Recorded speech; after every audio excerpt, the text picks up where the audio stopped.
नमो नमः। स्वागत है आपका मेरे YouTube चैनल पर। आज हम पढ़ेंगे कक्षा 5 की सारांश पाठ्य पुस्तक का पाठ 10।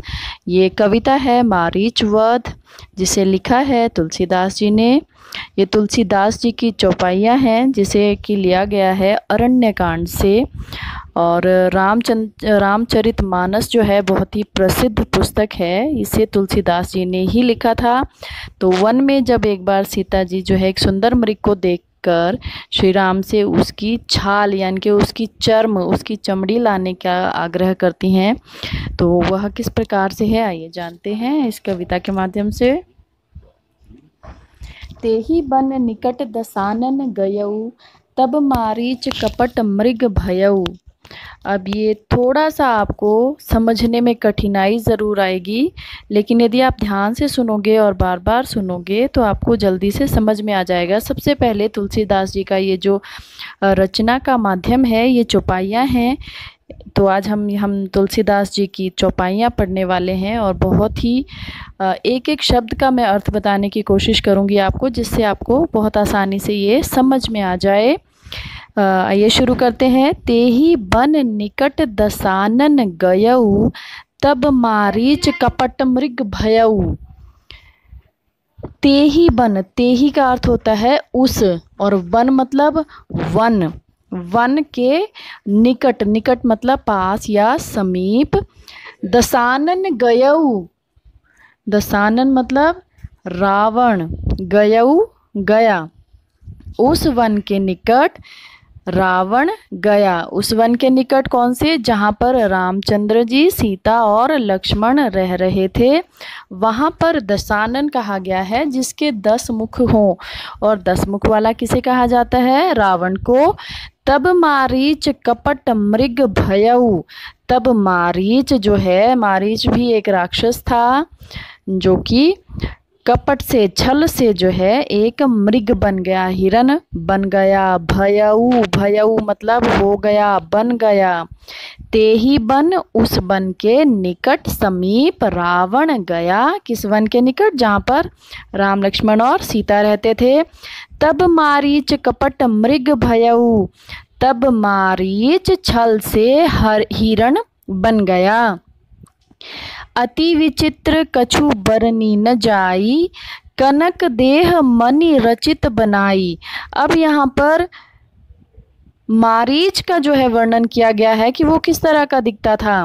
अति विचित्र, बहुत ही विचित्र था। कछु बरनी न जाई, उसका कुछ वर्णन नहीं किया जा सकता। वो इतना विचित्र नज़र आता था, जैसे आमतौर पर हिरण नज़र आते हैं, वो वैसा नज़र नहीं आता था। वो बहुत ही विचित्र था, और उसमें किस वजह से विचित्रता थी, वो किस वजह से अलग नज़र आता था। कनक देह, देह कहा जाता है शरीर को, और कनक कहते हैं सोने को।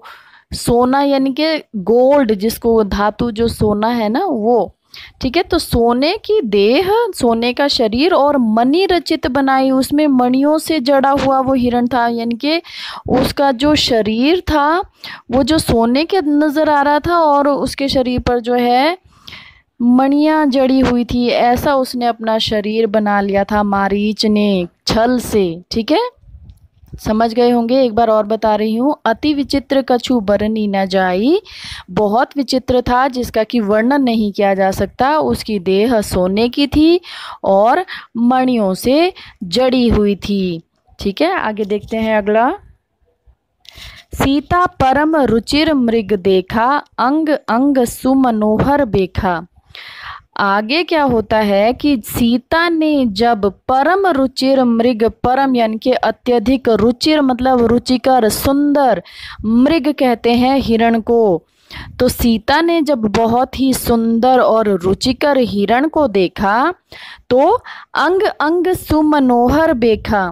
अंग अंग सुमनोहर बेखा मतलब अंग अंग, उसके हर एक अंग में, प्रत्येक शरीर के हर भाग में सुमनोहर बेखा, बहुत ही वो सुंदर देखने में था, बहुत प्यारा नजर आ रहा था। जब सीता ने ऐसे सुंदर से हिरण को देखा, तो क्या होता है आगे देखिए। सुनहु देव रघुबीर कृपाला, ये ही मृग कर अति सुंदर छाला। तो वो जब वो उस बहुत ही सुंदर मृग को देखकर उसकी ओर आकर्षित हो जाती हैं सीता जी। तो वो रघुबीर कृपाला मतलब कि श्री रामचंद्र जी से निवेदन करती हैं, सुनहु देव, सुनो देव, रघुबीर कृपाला, हे कृपा करने वाले रघुबीर मतलब श्री रामचंद्र जी, ये ही मृग कर अति सुंदर छाला, कि ये जो मृग है इसकी कितनी सुंदर छाल मतलब चर्म है, चमड़ी है, देखो इसकी कितनी सुंदर चमड़ी है। सत्य संध प्रभु बधि कर ये ही, आनहु चर्म कहती बैदेही।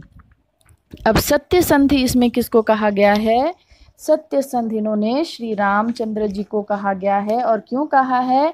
कि सत्य की जिसने संधि की हो, सत्य की जिसने कसम खाई हो, सत्य का साथ देने वाले जो हो, वो ऐसे श्री रामचंद्र जी से वो बोली कि हे प्रभु, बधि कर ये ही, बधि मतलब वध करो, ये ही मतलब इसका, आनहु चर्म, आनहु मतलब लाओ, चर्म होता है चमड़ी, स्किन, स्किन इंग्लिश में कहते हैं स्किन, ठीक है, उसकी चमड़ी को लेकर आओ, कहती बैदेही, बैदेही मतलब सीता कहती यानी कि बोली, सीता सत्य के प्रतिज्ञाबद्ध यानी कि सत्य का साथ देने वाले प्रभु रामचंद्र जी से कहती है कि आप क्या लेकर आओ? इसकी चर्म, इसकी चमड़ी जो है मेरे लिए लेकर आओ।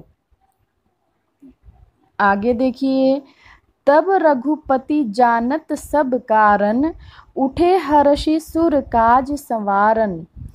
कि तब जो है रघुपति, रघुपति किसको कहा जाता है? आप समझ गए होंगे, रघुपति कहा जाता है श्री रामचंद्र जी को। तो तब रघुपति जानत सब कारण, सब कारण मतलब सारे कारण को, कि वो उसको जो है, जो मारीच वहाँ पर बहुत ही सुंदर रूप धारण करके आया हुआ था, उसके विषय में मन ही मन वो सब कुछ अपने आप वो जानते थे, हर कारण वो जानते थे कि वो मारीच वहाँ पर किस लिए आया है, वो असल में कौन है, ये सब कुछ वो पहले से ही जानते थे। लेकिन उठे हर्षि सुर काज संवारन, लेकिन क्योंकि वो राक्षस था, आगे कुछ ना कुछ उनका जो है, सुर कहा जाता है देवताओं के काज मतलब कार्य, संवारन संवारने के लिए, हर्षि, हर्षि कहते हैं हर्ष में, खुशी से, वो खुशी से देवताओं के काज को, देवताओं के कार्य को बनाने के लिए, देवताओं के कार्य में सहायता करने के लिए उठ गए उसी समय, ठीक है। तब रघुपति जानत सब कारण, उठे हर्षि सुर काज संवारन। तब रघुपति जो है सारा कारण जानते थे कि ये मायावी हिरण है और ये कुछ न कुछ यहाँ पर जो है कुछ अच्छे उद्देश्य से नहीं आया है, लेकिन देवताओं का इसमें कुछ न कुछ सुर काज मतलब देवताओं का कोई ना कोई इसमें आज्ञा है, उसको जो है वो उसके हिसाब से उसको संवारने के लिए, उसको बनाने के लिए उठे हर्षि, खुश होकर प्रसन्नचित्त होकर उठ गए। प्रभु लक्ष्मण ही कहा समुझाई, फिरत विपिन निशिचर बहु भाई। तो अब वो जो है मारीच का वध करने के लिए, मारीच जो कि उस समय मायावी हिरण का रूप धारण करके वहाँ पर आया था, उसको मारने के लिए चल पड़े। और प्रभु लक्ष्मण ही कहा समुझाई, अब क्योंकि वो तो रामचंद्र जी तो सारी बात जानते थे, उनको सब पता था कि ये जो हिरण जो है असली नहीं है, ये मायावी राक्षस है, लेकिन देवताओं के काज संवारने के लिए वो वहाँ से जो है हिरण को मारने के लिए चल पड़े। लेकिन उन्होंने जो है जाने से पहले लक्ष्मण को समझाया, और वो क्या समझाया वो इन पंक्तियों में पढ़ते हैं। प्रभु लक्ष्मण ही कहा समुझाई, कि प्रभु ने, प्रभु श्री रामचंद्र जी ने लक्ष्मण ही, लक्ष्मण से कहा समुझाई, समझाकर कहा। अब लक्ष्मण से उन्होंने क्या समझाया? फिरत विपिन निशिचर बहु भाई। फिरत मतलब फिरते हैं, घूमते हैं, विपिन कहा जाता है वन को, जंगल को। और निशिचर, निशिचर मतलब निशाचर, निशाचर कहते हैं राक्षसों को। निशाचर बहुभाई, बहु मतलब बहुत सारे। ठीक है, तो यहाँ पर उन्होंने क्या कहा, लक्ष्मण को समझा कर कहा कि तुम जो है सीता का ध्यान रखना, इस वन में बहुत सारे निशाचर यानी कि राक्षस घूमते रहते हैं। तो यहाँ पर ये आपकी कविता जो है समाप्त होती है। इसे लिखा था तुलसीदास जी ने, उनकी चौपाई है ये। और सबसे बड़ी बात बच्चों, आपको शायद ये देखकर लग रहा होगा, मैंने शुरू में भी कहा था कि ये थोड़ी कठिन आपको लगेगी, क्योंकि ये जो है हिंदी भाषा में नहीं है कविता, इसे लिखा गया है अवधी भाषा में। इसलिए मैंने हर संभव कोशिश की है कि आपको बहुत ही आसानी से ये समझ में आ जाए। मैंने एक एक शब्द की आपको व्याख्या की है, सारा बहुत अच्छी तरह से समझाया है। क्योंकि ये अवधी भाषा में है इसलिए शायद आपको थोड़ी सी समझने में कठिनाई हो, लेकिन मेरी कोशिश तो यही रही है कि आपको बहुत अच्छी तरह से समझ में आ जाए। और एक बार और मैं आपको इसको ध्यान से फिर से बहुत जल्दी जल्दी बता देती हूँ, जिससे कि आपको कुछ अगर रह गया होगा तो आपको अच्छी तरह से दोबारा समझ में आ जाएगा। तेहि बन निकट दसानन गयऊ, तब मारीच कपट मृग भयऊ।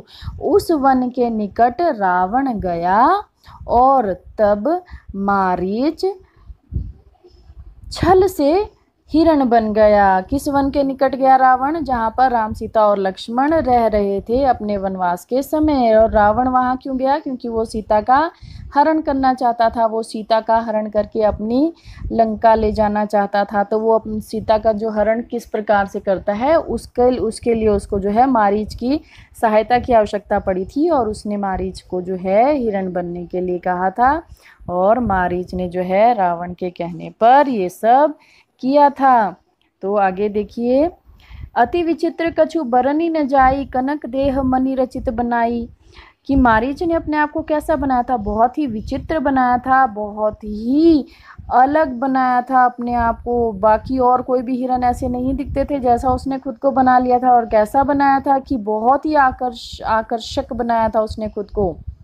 उसकी देह जो है सोने की नज़र आ रही थी, और उसमें जो है मणियों से रचित उसकी देह नज़र आ रही थी।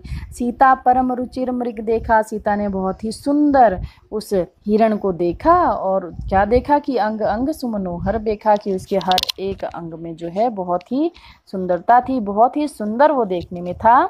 सुनहु देव रघुबीर कृपाला, ये ही मृग कर अति सुंदर छाला।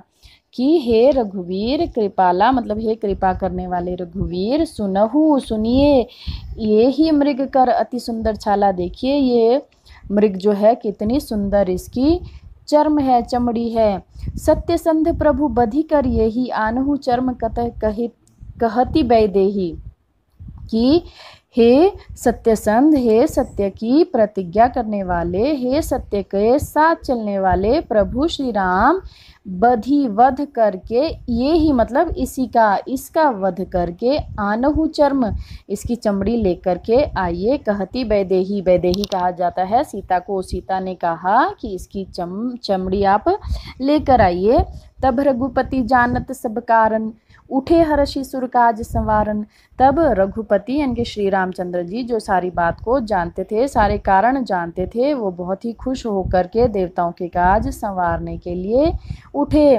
प्रभु लक्ष्मण ही कहा समुझाई, फिरत विपिन निशिचर बहुभाई।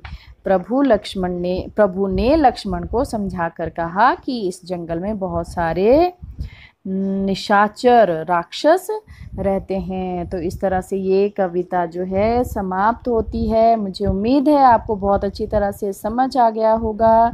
इसी के साथ ये कविता हमारी समाप्त होती है। धन्यवाद।